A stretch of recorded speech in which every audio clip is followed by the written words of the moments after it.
Alright, what's going on, guys? This is Panda's Kizzie Kay. I'm glad to go over questions that I had asked people to ask me. Let's get to it. This is a good question right here. Plus R is my first GG game. From your time playing Strive, what techniques, mechanics would carry over? One of the biggest techniques that I feel would carry over is like your movement. Movement is going to be really important, especially Plus R is very strict on like a lot of inputs and stuff like that. It should help a lot of your air dashes and stuff like that. I feel like Strive would be a little bit more easier on the strict air dashing. So I will really feel that like air dashing and Strive will feel way more smoother. And like, I feel like your movement would just be like really strong. That's a good question here. Is it hard being a content creator in limbo between big releases with no offline play? That is a really, really good question in my opinion. For me, not really, because I am a person that like adapts to situations that, you know, things that I can't control. As much as that we all miss offline, I would personally feel that this year actually taught me a lot, and I really feel like this year was really good for me, believe it or not. I have objectives with my community, so like I have so many ideas because of you guys. So you guys make it more easier for me personally. So honestly, it's not really that hard. That was a really good question, Jacob. Shout outs to you. It's another good question, right? In light of Strive being reportedly dumbed down, what do you think games being made more casual and flashy to excel more as a spectator sport rather than keep the core audience happy? Do you think this will have a long-term problem for the fan base? That is a very good question. So I always believe that if the company can have a relationship with the community that is like, you know, the hardcore base, I would say like the players, I think with that relationship and making it more spectator sport, I think would make the game even beneficial for both parties, right? Because when you guys have a middle ground where you could talk and exchange ideas and make you feel that both of you guys can listen, I personally think that alone could create something great for not only the people that are talking, but the people who are spectating as well. But the issue is, it's about maintaining the balance, right? And one of the balances that I feel that did a really, really good job, and I still stand by this to this day, is Granblue. I believe that Granblue is an example of, I believe that there are games that can actually meet the criteria for both spectator and competitive play.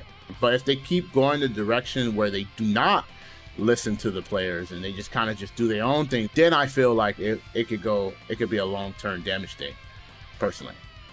What's so bad about make sure you censor this guy. What's so bad about I've never played GG, but I want to start with Strive? So like, I really think that question was really good, you know. I think that question was really good, bro. But because you want to be you so curious, we're going to dislike this, bro. Yeah, we don't like that. No, I'm playing. I give you thumbs up. But on a real note, you know, people think that I just hate this character for no reason, right? But there's a reason to it. You know, it's a fun reason, right? But yeah, she's cool. She's a super strong character. She's well-rounded. She has everything in the game. The only thing she doesn't have is a reversal. So if you really want to pick her and what's so bad about her, just fight a Elfeld main, and then yeah, come back to me.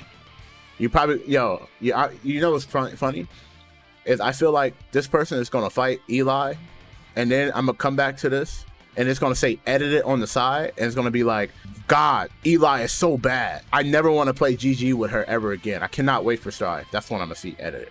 Anyways, next question. Will you be making Strive content when it comes out? Also, are there any other fighting games you want to get into right now? That is a good question. So when Strive do come out, I will be making content.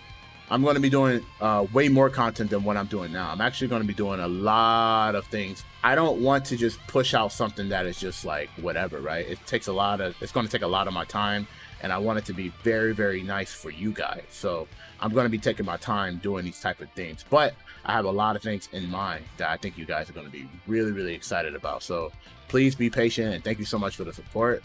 As for other fighting games, I am very interested in a lot of fighting games, believe it or not.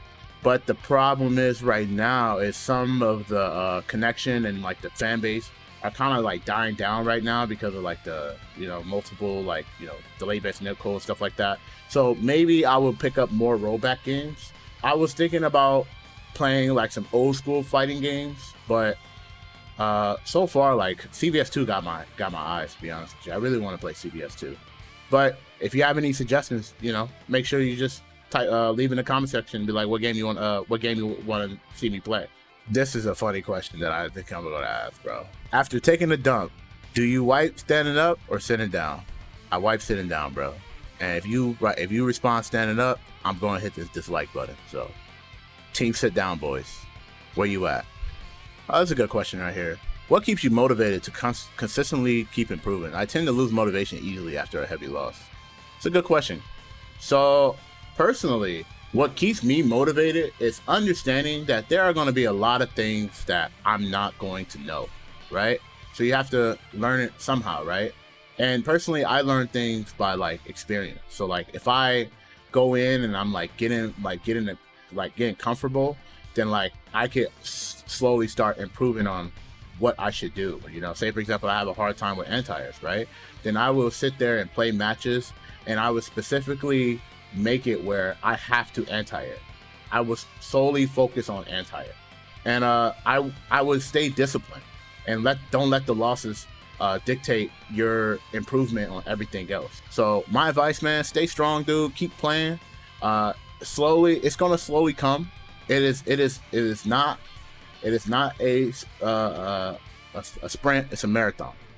So make sure you just take your time, yo. It's cool, bro. I hope that helps. This is a good question right here, right? Tell me more about your story, dog. Your name, where are you from, and why you started to play. So, my story is pretty rare, I would say. It's very rare. Grew up in South Central, very bad neighborhood. When I was younger, I was the only boy in a family in my household. My mom and dad separated and stuff like that. But most of the things that I did was all thanks to my dad, to be honest with you.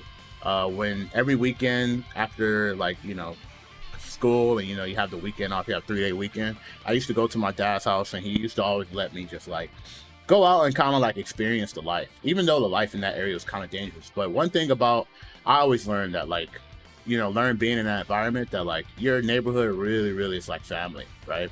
No matter what ethnicity that you are, it's just family. Everybody kind of respect each other and know each other and stuff like that. So my dad used to let me play games, let me play games all the time, and it was really cool. And basically that's how it all started. It's my dad, he always just give me money. He's like, yo, go play the games. He'd give me $2. I got 8 quarters, and I used to just play Metal Slug, KOF, Marvel vs. Capcom, all those games, man. So eventually I grew up just loving it. I want to say I got really lucky, to be honest with you. I feel like it's something that just once you start young, it just comes natural, And as far as my name, Kizzie Kay, basically Kizzie is my last name. And other than that, yeah, that's pretty much it. And why I started to play, it's basically I like competition. I love competition. I used to play sports, but I got injured. So, yeah. This is a good question right here. What do you think is the most important part of the process of improving in fighting games? This is a very good question. I'm going to say this right here. It's staying in your lane. That's one of the things that I will always try to give advice to, is staying in your lane. When you stay in your lane, it's just one of those things that you are focusing on your growth, your foundation. You're not worried about one person faster than you. You're not worried about somebody being slower than you. You're just focusing on you and your growth and how can you improve, and respecting other people's improvements and results and speed of how they learn and stuff like that. That's one of the most important things, is staying in your lane. You will improve drastically in many ways, not only in fighting games, but in real life. So I hope that helps in response to you.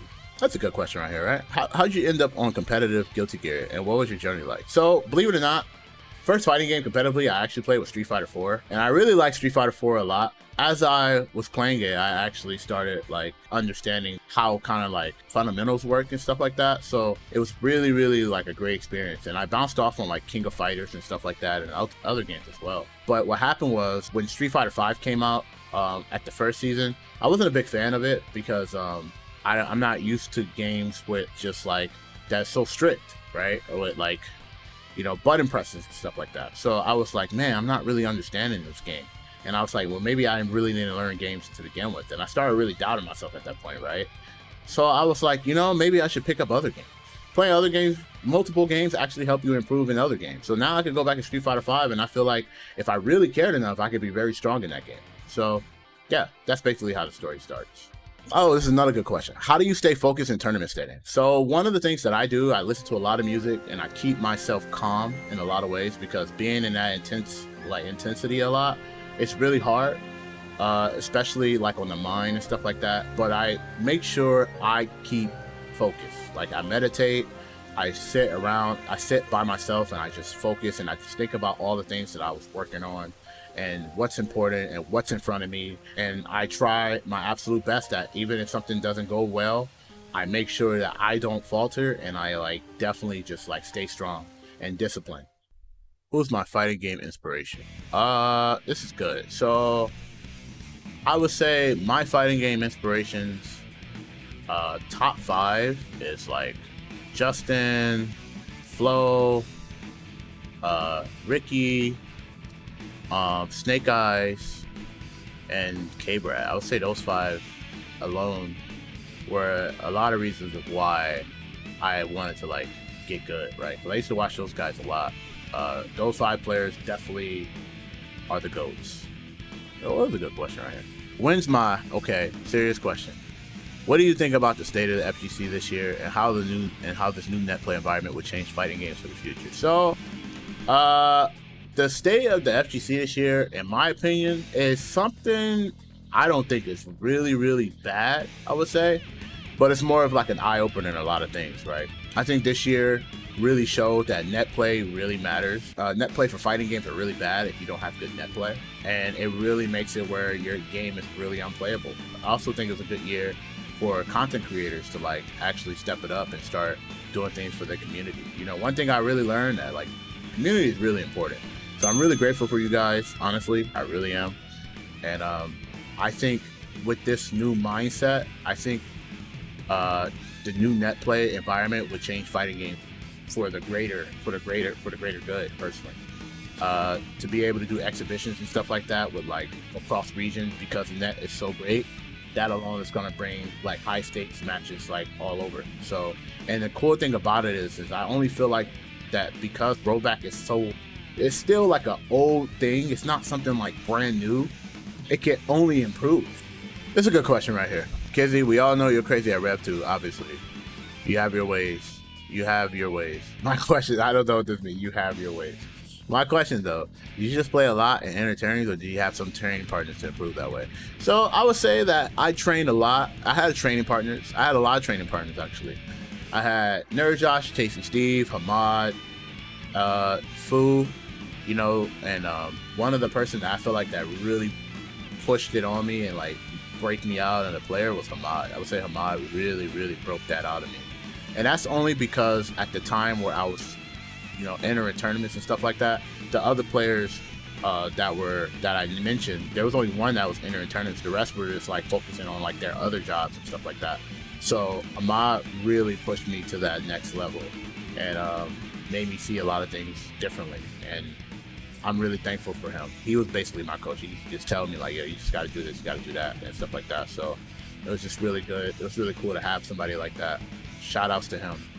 So this is a good question, right? Why are you so goddamn cool? Also, do you think Strive could potentially pop up, become a huge success, or do you think it's going to be another niche anime fighter? So this right here is really important right here.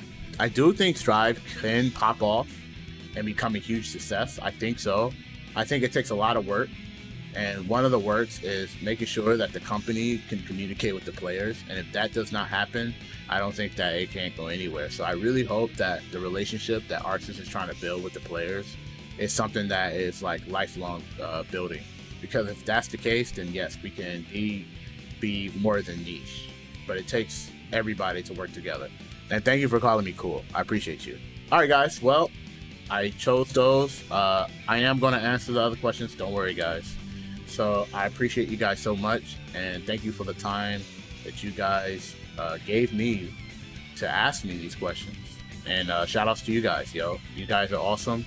And please look forward to 2021.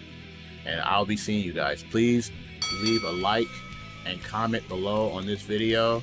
Shout outs to Panda. Thank you guys so much. See you.